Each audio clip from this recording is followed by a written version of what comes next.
Today is Wednesday, December 28th. We'll update you about travel issues that could take days to fix and what stranded passengers are now owed. Also, a new decision from the Supreme Court about immigration and what it means for the surge at the border. Plus, why the FDA is now looking into CBD products. Why LinkedIn says the U.S. is now seeing two different labor markets. And the final New Year's Eve preps, what to expect from the big ball drop in New York City. Those stories and more news in today's episode.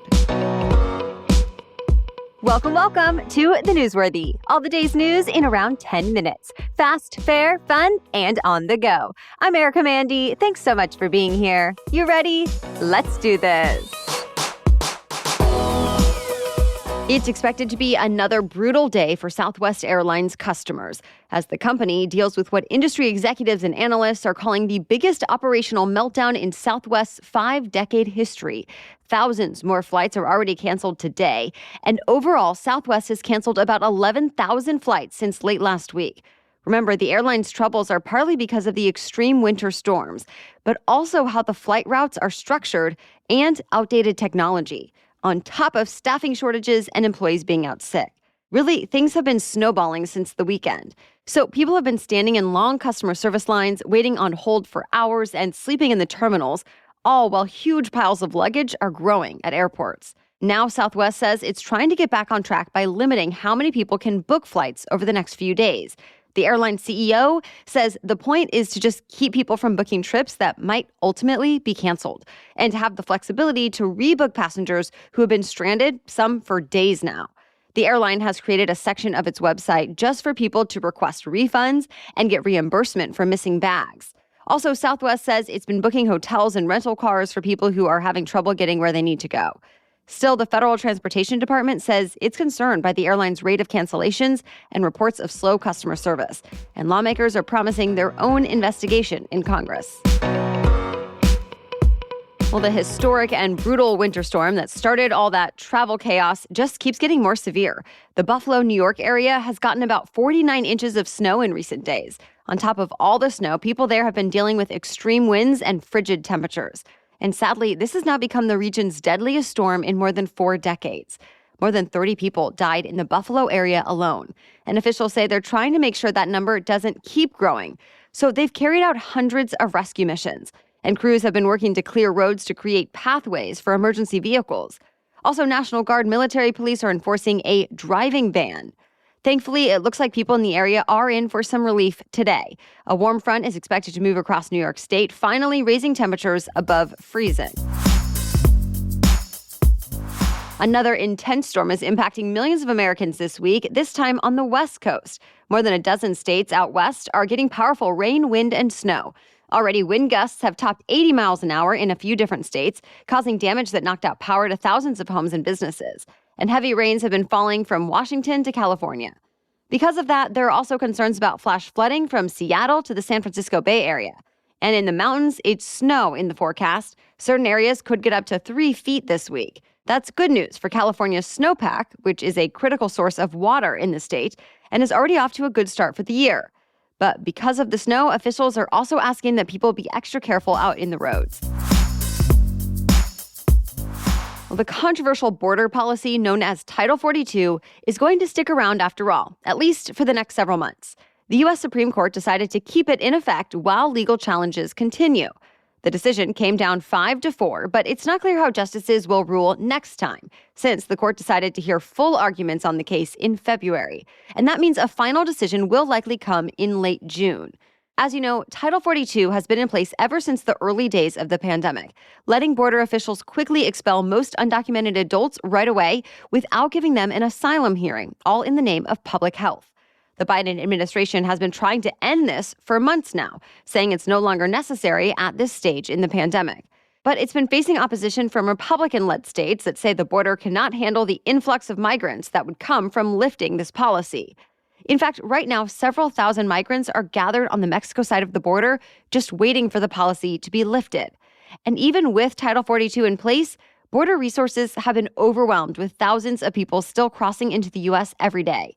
In response to the latest development, the Biden administration says it will comply with the court's decision while still preparing for Title 42 to end eventually. Right now, many Chinese travelers are rushing to book overseas trips for the first time in years. It's because this week, China's health authorities announced a plan to effectively open Chinese borders. They now say starting early next month, they'll no longer force travelers to quarantine when they enter the country. Plus, Chinese people who want to travel internationally will finally be able to apply for passports again. And China scrapped the limit on the daily number of flights. So with all of that, Chinese people started planning their getaways. Data from the Trip.com group shows outbound flight bookings surged by 254% yesterday. Other travel agencies in China also reported a huge spike in searches. But reaction is actually mixed inside China. While many people are happy, others are pretty concerned because ever since China started easing up on its strict coronavirus protocols, the country has been dealing with a massive COVID-19 surge. It's hard to know exactly how bad the problem is since China doesn't track and share COVID-19 numbers like the U.S. does. But reports say China is dealing with what's by far its biggest outbreak since the pandemic first started in Wuhan 3 years ago. We have much more news still coming up, but first, this podcast is sponsored by BetterHelp. Ever been through a big life change and wish you had a user manual to help you navigate it all? I know I have. I remember starting this very podcast and business, and the first year or two especially came with a lot of uncertainty. Well, now I'm navigating parenting for the first time. And while friends, family, or the internet may be well-intentioned, sometimes you need a professional to say the thing you actually need to hear. Whether it's a big transition in life or just a feeling that you're stuck or something else is bothering you, therapists are trained to help you figure it all out in a way that's truly helpful. And as the world's largest therapy service, BetterHelp has matched 3 million people with professionally licensed and vetted therapists available 100% online. Plus, it's affordable. Just fill out a brief questionnaire to match with a therapist. If things aren't clicking, you can easily switch to a new therapist anytime. It couldn't be simpler. No waiting rooms, no traffic, no endless searching for the right therapist. Learn more and save 10% off your first month at betterhelp.com/newsworthy. That's betterhelp, HELP.com/newsworthy. Well, just as CBD becomes more and more popular, the FDA is reportedly studying whether it's really safe, and it might start adding some new regulations.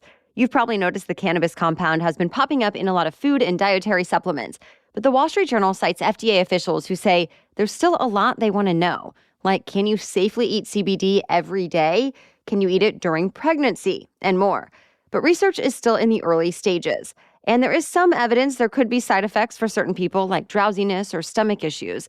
But some researchers and companies say it can ease pain, anxiety, or other ailments. To be clear, CBD is already legal nationwide as long as it doesn't contain more than 0.3% of THC, which is the component of marijuana that makes you high. And right now, there aren't specific federal rules companies have to follow to manufacture or market it. The FDA just says companies need to show some research to back up whatever it is they're claiming. Well, that could change soon since the federal government is doing its own research. The FDA tells the Journal in the next few months, it will decide if it needs to impose new rules or if Congress needs to pass any new laws. Stay tuned. Mental health emergencies are becoming bigger problems for young children and teens. A study published by the American Medical Association found a big increase in emergency department visits and revisits at hospitals for kids suffering mental health crises. From 2015 to 2020, mental health visits in pediatric emergency departments jumped by 43%. And to be clear, that was all even before the pandemic. The new study included data on more than 200,000 kids seen at 38 children's hospitals across the U.S. Researchers say overwhelmed parents are often turning to the ER, even though experts say therapists and psychiatrists are better equipped to handle children dealing with a mental crisis. But there's a shortage of those, and not all families have access to them. Now, researchers hope this study will help lead to better alternatives for young people. Well, now that the semiconductor and computer chip shortage is over, it seems some companies are having the opposite problem. They have too many. The issue is when the COVID-19 pandemic caused chip shortages, companies cranked up production and orders as soon as they could. But now that a lot of businesses are all stocked up, there aren't as many buyers. In fact, the Wall Street Journal found demand has plummeted. A number of different electronic devices and even cars depend on these types of computer chips.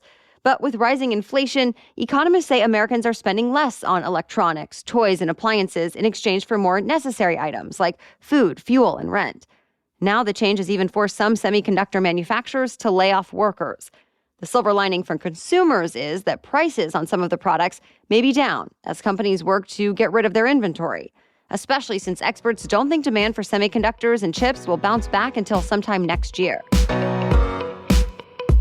With just a few days to go until New Year's Eve, the giant crystal ball in Times Square is ready for its big drop. The shiny sphere had its 2,600 Waterford crystal triangle panels installed this week.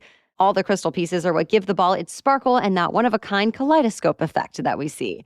Well, this year's ball is 12 feet tall, and with all that crystal, it weighs over 11,000 pounds. Next up, the iconic Times Square celebration needs to run its confetti test. Organizers have to make sure all those tiny scraps of colored paper will flutter down on cue, so that test run happens tomorrow. Then the ball drop rehearsal happens Friday. And then Saturday, it's time for the big New Year's Eve celebration. Hundreds of millions of people around the world are likely to catch the Times Square ball drop on TV, and of course, hundreds of thousands of people plan to be there in the crowd in person as well. That's it for the main news today, so now it's time for Work Wednesday, when we break down one interesting career or work-related news story every Wednesday. But first, thanks to our sponsor, Rothy's. I love to have just a couple of new things in my closet this time of year that can go with everything so that I have a few more options and can feel really put together for any holiday gatherings. Well, for chic and comfortable flats that can easily be dressed up and dressed down for any kind of seasonal gathering, shop Rothy's. Or for those nights in this winter, Rothy's just released the coziest merino wool slippers that, by the way, would also make a great gift.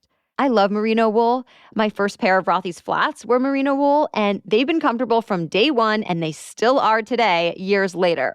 Yes, slippers or not, you can count on Rothy's shoes to be comfortable right out of the box. And they have a lot of options, from loafers to ankle boots to sneakers for women and men, and more. So get stylish shoes versatile and durable enough to wear all the time with Rothy's. Get $20 off your first purchase at rothys.com/newsworthy. That's ROTHYS, rothys.com/newsworthy. Okay, now back to Work Wednesday. The pandemic seems to have given a lot more Americans the appetite for remote work, but it seems remote jobs are actually drying up. The latest statistics from professional networking site LinkedIn show 50% of the job applications people are submitting are for work-from-home jobs. But the reality is only 15% of the jobs are advertised that way on the platform. And other job sites like Indeed and Monster.com are reporting similar trends. All the while, other companies that have been letting people work remotely for health reasons are now calling their workers back to the office. So now LinkedIn says there are really two labor markets. One is for remote work. And in that one, job seekers face a lot of competition and likely don't have as much negotiating power. Then there's the second market for on-site jobs. The balance of power in that one still seems to be tilted toward the worker. Well, thank you so much for joining us as part of your daily routine and for supporting us by sharing the show. We'll catch you up on more news tomorrow. Until then, have a great day.